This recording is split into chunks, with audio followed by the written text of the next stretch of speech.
Merhabalar, ben Deniz Profesör Doktor Murat Doğan, kulak, burun, boğaz ve baş boyun cerrahisi uzmanıyım. Sizlere Münih'ten, TC Medical Point'ten bugün bahsedeceğimiz konu horlama ve uyku apnesi. Horlama önemli mi? Evet önemli. Neden? Çünkü bütün insanlarda kiloya veya yaşam standartlarına bağlı olarak belli bir yaştan sonra hepimizde horlama meydana gelebiliyor.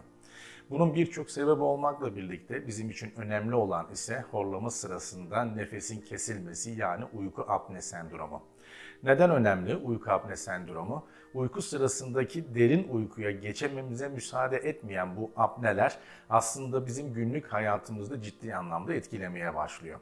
Gün içerisindeki uyuklama nöbetleri veya halsizlik, sabah uyanırken zor uyanma, iştahsızlık veya gün içerisindeki tatsızlıkla beraber kimi zaman birçok hastada depresyona kadar ilerleyebilen ciddi bir problemlerin aslında başlangıcı uyku apne sendromu.